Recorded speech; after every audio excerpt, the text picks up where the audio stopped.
తెలియజేసినందుకు. రఫీ గారు please continue. ఏమండి ఇప్పుడు పులివెందులకు వద్దాం.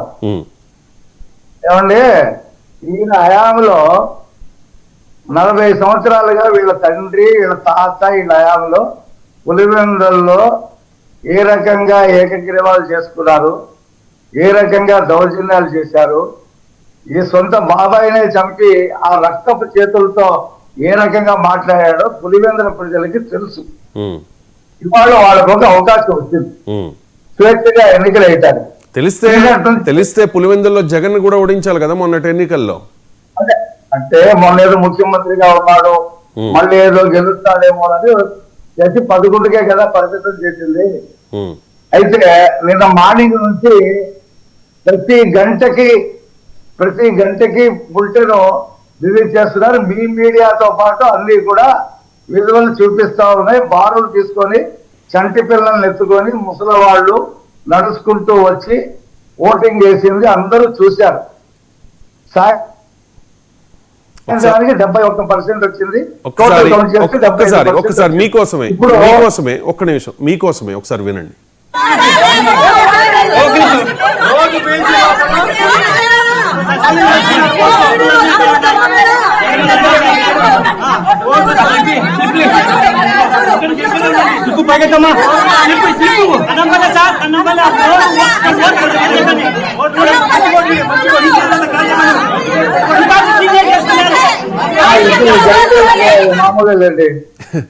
రవి గారు చెప్పండి ఒకసారి. అది ఏఐ వీడియో అయితే కాదు అది. ఇప్పుడు నేనేమంటానంటే సాయంత్రం దాకా ఎన్నికలు జరిగింది. 2 చోట్ల కొన్ని అవాంఛనీయ సంఘటన జరిగితే వాటికి బై ఎలక్షన్ బైపోల్ పెట్టారు. ఇవాళ ఎన్నికల కమిషన్ ఎవరు జగన్మోహన్ రెడ్డి గారు ఏది కోరి తీసుకొచ్చి పెట్టినటువంటి నీలం సాహ్ని గారు.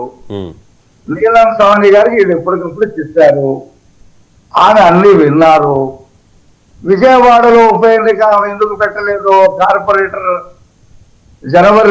పోయిన జనవరి 23 జనవరి నా కార్పొరేటర్ రాజీనామా చేసిన కేసీనేని శ్వేత ఇప్పటికే 1 సంవత్సరం 8 నెలలు వస్తుంది. ఎందుకు ఉప ఎన్నిక పెట్టలేదామా? అక్కడ తెలుగుదేశం గెలుస్తుంది. ఇక్కడ ఎందుకు పెట్టింది? జగన్ గెలుస్తాడు జడ్పీటీసీలో, అది జగన్ అంట అని చెప్పి ఆమె వాటి అన్నిటికీ మిగతా 4 కలిపి పెట్టింది. అయితే ఇవాళ ప్రజాస్వామ్యబద్ధంగా ఎన్నిక జరుగుతుంది కాబట్టి జగన్ ఓడిపోతున్నాడు. అంతకుముందు ప్రజాస్వామ్యబద్ధంగా ఎన్నికలు జరగలేదు కదా.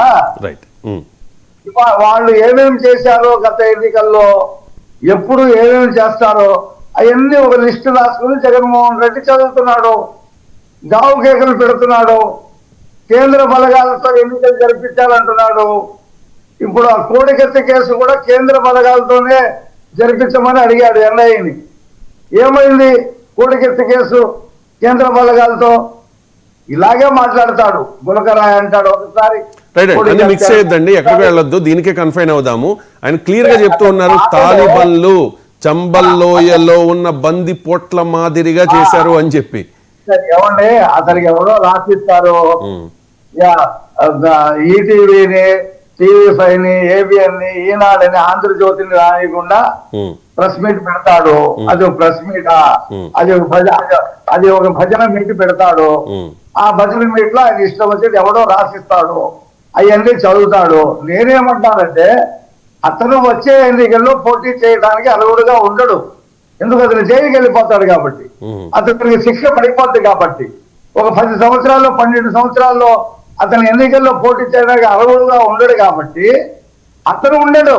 కానీ చంద్రబాబు నాయుడు గారు 29 ఎన్నికల్లో కుప్పంలో ఎమ్మెల్యేగా పోటీ చేస్తారు, తిరిగి మళ్ళీ గెలుస్తారు, తిరిగి ముఖ్యమంత్రిగా ప్రమాణ స్వీకారం చేస్తారు. పడిన తర్వాత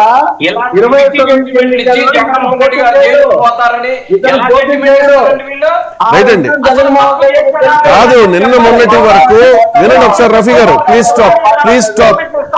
స్టాప్. నిన్న మొన్నటి వరకు టీడీపీ వాళ్ళు మాత్రమే ఈ మాట అనేవారు, బీజేపీ వాళ్ళు ఎందుకో అనేవారు కాదు. కానీ బీజేపీ ఆంధ్రప్రదేశ్ అధ్యక్షుడిగా ఇటీవల నియమితులైన మాధవ్ కూడా చాలా క్లియర్ గా ఈ మధ్య కాలంలో 2-3 సార్లు అన్నారు జగన్ త్వరలో జైలుకు పోతాడు అని చెప్పి. చూద్దాం మరి జగన్ విషయంలో భారతీయ జనతా పార్టీ లైన్ మారుతుందా ఏంటి అనేది కూడా మనం తర్వాత ఎప్పుడైనా మాట్లాడదాం.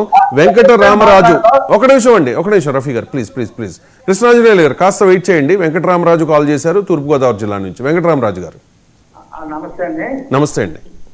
అది ఏం లేదు సార్, రేషన్ కార్డు గురించి ఇబ్బందులు పెడుతున్నారు సార్ ప్రభుత్వం. అది హౌస్ హోల్డింగ్ మ్యాపింగ్ అయిపోయినాయి అంటారండి. ఆ టెక్నికల్ ప్రాబ్లం ఉంది, ఆ ప్రాబ్లం సరిచేస్తే ఒక ఫ్యామిలీ నుంచి బయటకు వచ్చి రేషన్ కార్డు వస్తుంది తప్ప లేదా రేషన్ కార్డు ఇవ్వడానికి అధికారం లేదు అని ఆదేశాలు అంటున్నారండి. రైట్ అండి, అది మన టాపిక్ కాదు ఈరోజు. కానీ నేను ఇచ్చే సలహా ఏంటంటే ఎంఆర్ఓ ఉంటారు కదా, ఒకసారి ఎంఆర్ఓని కలవండి. లేకపోతే మీ